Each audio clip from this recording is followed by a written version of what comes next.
some stairs. Oh, stairs. Okay, 1, 2, 3, 4, 5, 6, 7. Oh my gosh. Oh, oops. Oh, come on, man.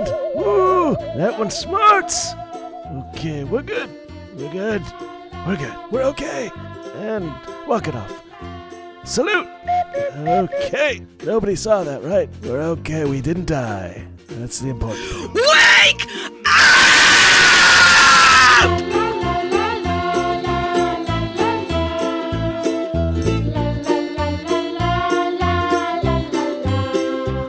I've thought this for a while, but I've never said it on here, so here we go.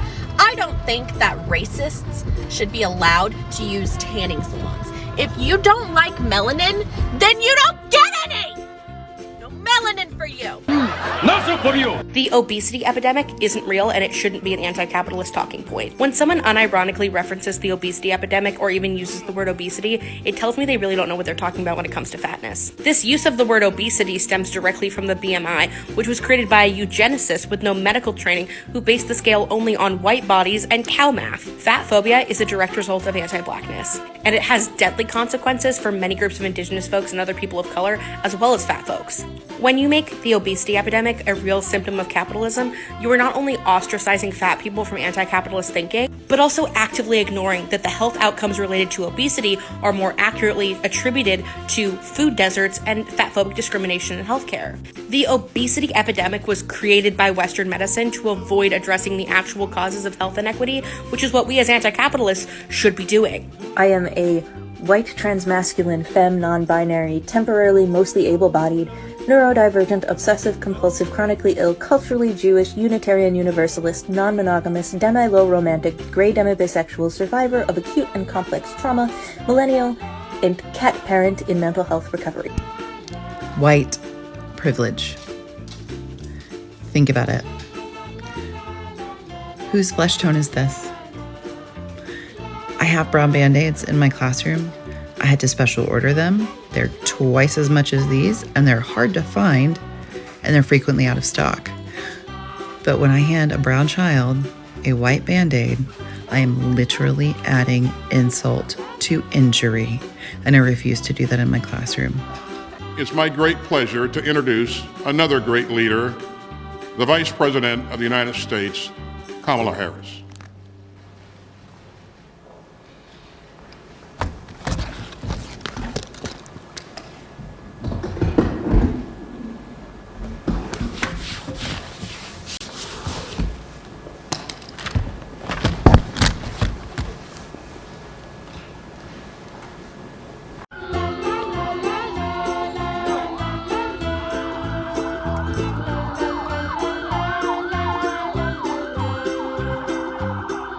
I would argue that at the next opportunity for any bill that's appropriate, I might actually put in an amendment to create a curfew for men on the streets after 6 p.m, which I feel would make women a lot safer, and discrimination of all kinds would be lessened. Hi, my name is Bunny, and I use bun pronouns. Bun pronouns are a form of neopronoun. Outside of he and she pronouns, there's a whole world of neopronouns that can be used. In my case, mine are based off of bunny. So instead of she, her, hers, herself, it's bun, bun, buns, bunself. So how do we use it? Bun went to the store. Bun didn't like what Bun saw. Bun thinks of Bunself as a wonderful, caring, giving person. Now, fun thing for me is that my name Bunny, my nickname is Bun. Bun pronouns can also be name self pronouns where you use the name as the pronouns. So, Bun went to the store is not only a neopronoun, but could also be referring to me by my nickname. Thank you!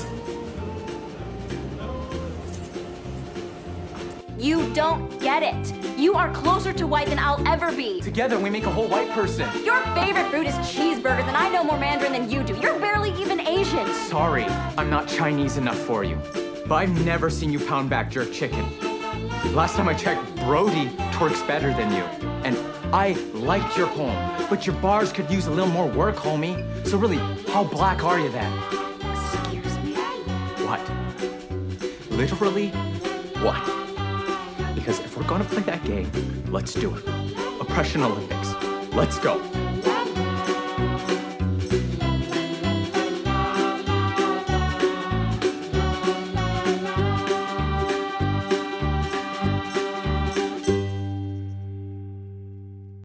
Look at this stuff. Isn't it neat? Competent leaders getting us back on our feet. The American Rescue Plan. It has almost everything. Reading it over, you'd think, really? No Republicans voted for this thing. It's got a path to reopen our schools. It's like they care. It's a big deal. Don't you wanna go out dancing, having convos with those, what are they called again? Oh yeah, friends!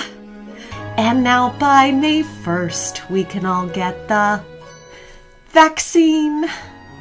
Fail to account for white supremacy and veganism, you get white veganism.